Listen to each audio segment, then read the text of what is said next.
L'arnaque déjouée par la responsable financière de l'entreprise Asselin s'est déroulée en 2 temps. Elle a reçu un premier mail lui ordonnant un virement de 250 000 € suivi d'un second, plus insistant. Mais elle a eu un doute sur leur origine. Son dirigeant, qui habituellement la tutoie, la vouvoyait dans ce courrier.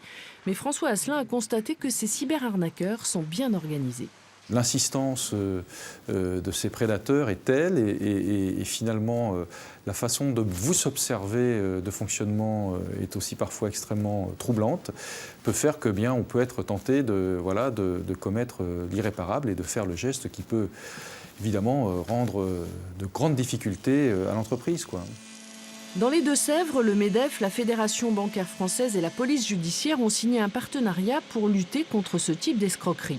Les cyberarnaqueurs ne se contentent pas de l'arnaque au président, ils mettent en place des attaques virales contre lesquelles il existe des solutions.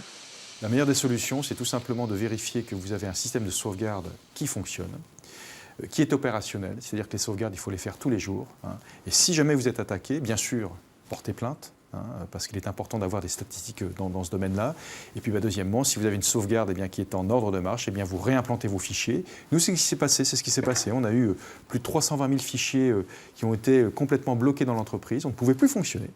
Vous ouvriez votre écran d'ordinateur, vous aviez un écran où s'affichait le fait que vous étiez complètement bloqué et que pour débloquer le système informatique, il fallait payer une rançon. Bien sûr, ne pas payer et utiliser votre sauvegarde.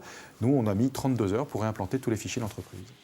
Depuis 2010, près de 2300 plaintes pour escroquerie aux faux ordres de virement ont été déposées pour un préjudice de plus de 400 millions d'euros.